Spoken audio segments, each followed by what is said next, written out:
மகாநதியில் அடுத்து என்ன நடக்க போகுதுன்னு வாங்க பார்க்கலாம். குமரன் கடையிலேருந்து விஜய் வீட்டுக்கு கிளம்பி வந்துடுறாரு. எங்கிட்டு என்ன நடக்குன்னா, காவேரியும் சாரதாவும் வளைகாப்புக்கு யாரெல்லாம் கூப்பிட போகிறோம் அப்படின்னுட்டு லிஸ்டெல்லாம் எழுதிட்டு இருக்காங்க. அடுத்து சாரதா சொல்கிற, ஏய் அப்படியே என்னென்ன வாங்கணும்னு அதையும் ஒரு லிஸ்ட்டாக எழுதிடுடி அப்படின்ட்டு சொல்லவும், சாரதா சொல்ல சொல்ல காவேரி அதை எழுதிட்டு இருக்காங்க. அப்போ கங்கா வர்றாங்க. கங்கா என்ன பண்ணுறாங்கன்னா, அம்மா என்னம்மா ஏதோ மும்முரமாக எழுதிட்டு இருக்கீங்களே அப்படின்ட்டு கேட்கவும், உடனே காவேரி சொல்கிறா, அக்கா எல்லாமே உனக்காகத்தாங்க்கா அப்படின்ட்டு சொல்லவும், சாரதா சொல்கிறாங்க, ஏய் உன் வளகாப்புக்கு யாரெல்லாம் கூப்பிடணுன்னுட்டு அப்படியே லிஸ்டெல்லாம் எழுதிட்டு இருக்கோண்டி. அது மட்டும் இல்லாமல் என்னென்னமோ வாங்க வேண்டியது இருக்கும்ல, வளகாப்புக்கு தேவையான வளையல் அது இதுன்னுட்டு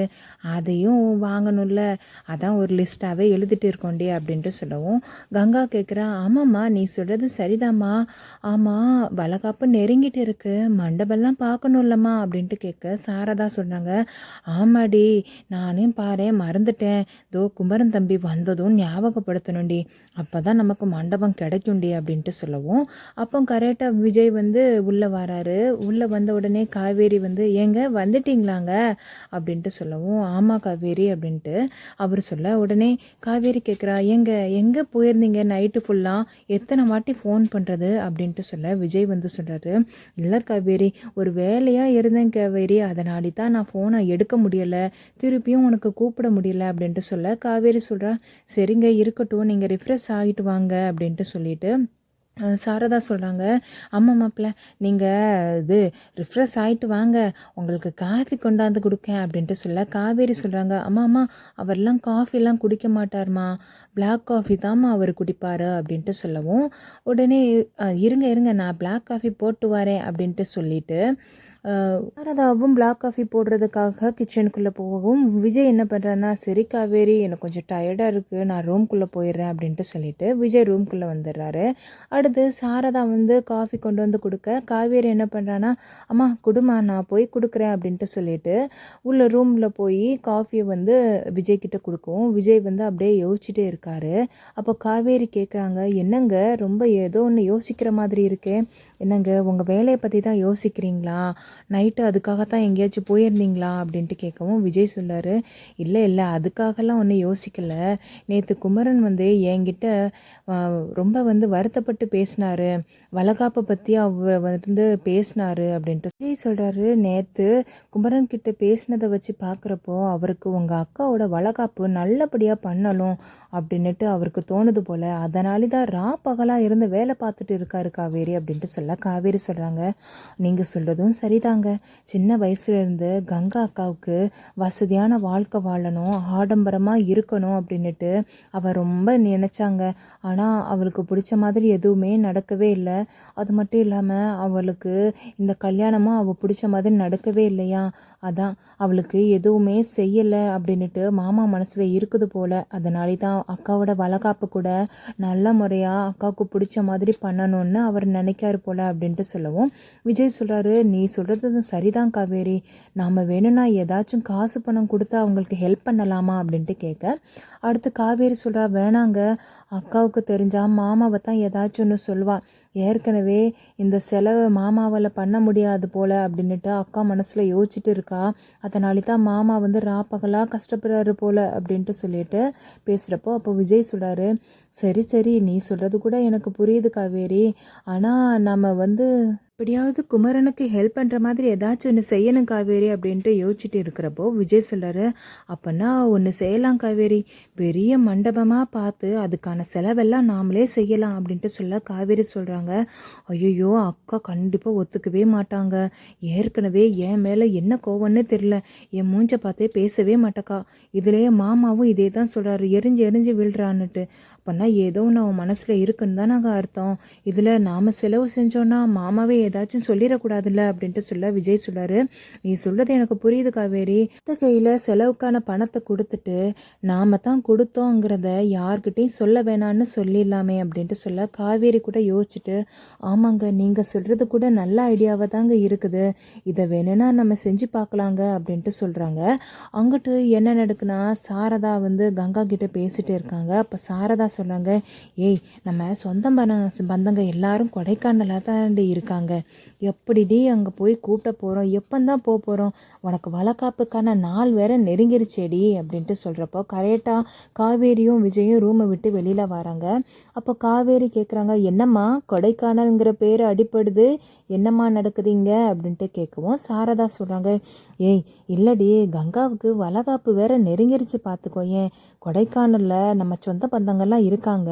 அவங்கள போய் நேரில் தானடி கூப்பிடணும், நீயே சொல்லு, அதாண்டி யோசிச்சுட்டு இருக்க, என்ன பண்ணன்னு தெரியலடி அப்படின்ட்டு சொல்ல. அப்போ கங்கா சொல்கிறாங்க, அம்மா நீ விடுமா, அவர் போவார்மா, மாமா கிட்ட சொன்னால் எதுவும் சொல்ல மாட்டார், போகிறேன்னு தாம்மா அவர் சொல்வார் அப்படின்ட்டு சொல்ல. அடுத்து விஜய் சொல்கிறாரு, ஏற்கனவே குமரன் வந்து நிறைய வேலையாக ஆர்டர் நிறைய எடுத்து வச்சுருக்காருங்க, வேணும்னா நான் வேணுன்னா போயிட்டு வரவா அப்படின்னுட்டு கேட்குறப்போ கங்கா வந்து அப்படியே பார்க்குறாங்க. அப்போ கரெக்டை வந்து நிவின் உள்ளே வராரு. நிவின் வந்துட்டு, என்ன பேச்சு போகுது, ரொம்ப மும்முரமாக எல்லாரும் உட்காந்து பேசிட்டு இருக்கீங்களே அப்படின்ட்டு சொல்ல. அப்போ சாரதா சொல்கிறாங்க, வாங்க தம்பி வாங்க உட்காருங்க தம்பி, யமுனா வரலையா அப்படின்ட்டு கேட்கவும் நிவின் சொல்கிறாரு, யமுனா வரல, நான் சும்மா இந்த வழியாக போயிட்டு இருந்தேன், அதான் அப்படியே போய் உங்களை பார்த்துட்டு போகலாமே அப்படின்ட்டு வந்தேன் அப்படின்ட்டு சொல்கிறப்போ அப்போது சாரதா சொல்கிறாங்க, அது ஒன்றும் இல்லை தம்பி, இப்போ வளகாப்பு வேறு நெருங்கி வந்துருச்சா, கொடைக்கானலில் தான் எல்லா சொந்த பந்தங்களும் இருக்காங்க, அவங்கள கூப்பிடாம எப்படி பண்ண முடியும், எப்படியும் நேரில் போய் கூப்பிடணும்ல, அதை பற்றி தான் பேசிகிட்டு இருக்கோம் அப்படின்ட்டு சொல்கிறப்போ கங்கா சொல்கிறாங்க, நான் தான் சொல்கிறேன்லம்மா, மாமா போவாருமா, நீ ஏம்மா அதே சொல்லிகிட்டே இருக்க அப்படின்ட்டு சொல்கிறப்போ நிவின் சொல்கிறாரு, ஐயோ அண்ணன் வேற நிறைய வேலை இருக்குன்னு வேற சொல்லிட்டு இருந்தாரு, நான் வேணா போகவா அப்படின்ட்டு சொல்கிறப்போ விஜய் சொல்கிறாரு, எனக்கு சப்போர்ட்டாக வேற நீங்கள் வந்துட்டீங்களா அத்தை, ஒரு யோசனை, நானும் நிவினும் சேர்ந்து போய் அவங்கள அழைச்சிட்டு வரவா அப்படின்ட்டு சொல்லவும் காவேரி சொல்கிறாங்க, அம்மா ஏன் விஜய் சொல்கிறதும் நிவின் சொல்கிறதும் சரிதாம்மா, இவங்க 2 பேரும் போய் அழைச்சிட்டு வந்தால் நல்லா தானேம்மா இருக்கும் அப்படின்ட்டு சொல்கிறப்போ சாரதாவும் யோசிக்கிறாங்க, ஆமாம் இது கூட நல்ல யோசனையாக தான் இருக்குது அப்படின்ட்டு சொல்கிறப்போ காவேரி, என்னம்மா இதுக்கு ஏம்மா யோசிக்க, சரின்னு சொல்லுமா அப்படின்ட்டு சொல்ல. சாரதாவும், சரி நீங்கள் 2 பேருமே போயிட்டு வாங்க தம்பி அப்படின்ட்டு சொல்லிட்டு சாரதா சொல்கிறாங்க, ஏய் காவேரி, யாரை யாரை கூப்பிடணுன்னு லிஸ்டெல்லாம் எழுதி வச்சல, அதை கொஞ்சம் இவங்க கையில் கொடு, அவங்க போயிட்டு வரட்டும் அப்படின்ட்டு சொல்கிறப்போ நிவின் சொல்கிறாரு, சரி அத்தை, அந்த லிஸ்ட்டெல்லாம் கொடுங்க, நாங்கள் நாளையிலேருந்து யாரெல்லாம் கூப்பிடணுன்னு போய் நாங்கள் கூப்பிட்டுட்டு வரோம் அப்படின்ட்டு சொல்லவும் காவேரி என்ன சொல்கிறான்னா, கங்கா கிட்டே போய், அக்கா உன் வளகாப்பு நெருங்கிருச்சுக்கா, பாரு சூப்பராக ஜாலியாக இருக்கியா, ஹாப்பியாக்கா அப்படின்ட்டு சொல்ல. கங்காவும் ஹாப்பி தாண்டி காவேரி அப்படின்ட்டு சொல்கிறாங்க. கங்கா என்ன பண்ணுறாங்கன்னா, நிவின் கிட்டே போய், நிவின் உங்கள் கூட கொஞ்சம் பேசணும் அப்படின்ட்டு கூப்பிடவும் நிவின் வந்து என்ன பேசணும் அப்படின்ட்டு கேட்குறாங்க, கொஞ்சம் இங்கே இந்த பக்கம் வாங்கலேன், கொஞ்சம் பேசணும் அப்படின்ட்டு கூப்பிட. நிவின் வந்து சொல்லுங்கள் என்ன பேசணும் அப்படின்ட்டு. அப்போ கங்கா கேட்குறாங்க, குமரன் மாமா ஏதோ என்கிட்ட மறைக்கிற மாதிரி இருக்குது, என்கிட்ட சொல்லாமல் கொள்ளாமல் கடைக்கு தான் போகிறேன் அப்படின்ட்டு சொல்லிட்டு போயிட்டு இருக்காரு, எங்கே போகிறாருன்னு எனக்கே தெரியல, பகலாக வேலை பார்த்துட்டு இருக்கிறேன் அப்படின்ட்டு சொல்கிறாரு, எனக்கு என்ன பண்ணனே தெரியல, உங்ககிட்ட ஏதாச்சும் சொன்னாரா அப்படின்ட்டு சொல்ல. நிவின் சொல்கிறாரு, ஐயோ நீங்கள் அதைத்தான் கேட்குறீங்களா, இதை ஏங்க மனசில் போட்டு நீங்கள் குழப்பிட்டு இருக்கீங்க, அவர் நிறைய துணி இருக்குன்னு வேற என்கிட்ட சொன்னார், தீபாவளி வேற நெருங்கி வருதா, அதனால நிறைய துணி இருக்குது, நிறைய தைக்கணும்னு சொன்னார், நீங்கள் ஏன் இதை பற்றி போய் யோசிச்சுட்டு இருக்கீங்க, உங்களுக்கு தான் தெரியும்ல தீபாவளி சமயத்தில் வேலை இப்படி தான் இருக்குன்னு தெரியும்ல அப்படின்னு சொல்ல. கங்காவும், ஆமாம் நிவின் எனக்கு தெரியும், இருந்தும் மாமா வந்து நைட்டு ஃபுல்லாக போய் வேலை பார்க்குறாரா, இந்த மாதிரி என்றைக்குமே வேலை பார்த்ததில்ல, அதனால தான் நான் கேட்டேன், நீங்கள் எதுவும் நினைக்காதீங்க அப்படின்னு சொல்ல. நிவின் பதிலுக்கு சொல்கிறாரு,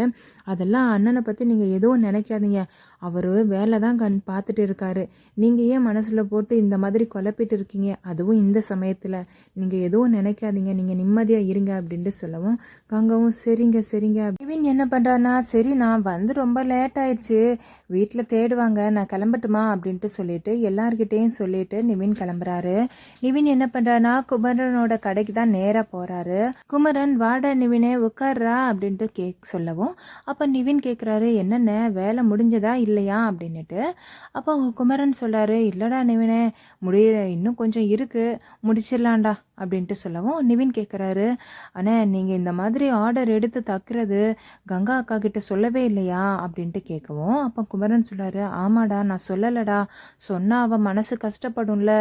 ஏற்கனவே என்னை வந்து மட்டம் தட்டி தாண்டா பேசுகிறா, என்னால் எதுவுமே செய்ய முடியாது அப்படின்னுட்டு, அவளுக்கு இந்த மாதிரி சர்ப்ரைஸ் கொடுக்கணுன்னு தாண்டா நான் இந்த கஷ்டப்படுறேன் அப்படின்னு சொல்ல நிவின் வந்து சொல்கிறார், நான் இப்போ தானே உங்கள் வீட்டுக்கு போயிட்டு வரேன், அப்போ கங்கா அக்கா வந்து என்கிட்ட கேட்டாங்க,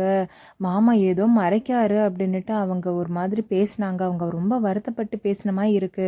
ஏன்னா நீங்கள் சொல்லலாம்ல அப்படின்ட்டு சொல்லவும் குமரன் சொல்கிறாரு, இல்லைடா நிவினே, எனக்கு வந்து சொல்ல தோணவே இல்லை, ஏன்னா அவள் அடிக்கடி ஆசையாக ஏதாச்சும் ஒன்று கேட்குறா, என்னால் வாங்கியும் தர முடியல,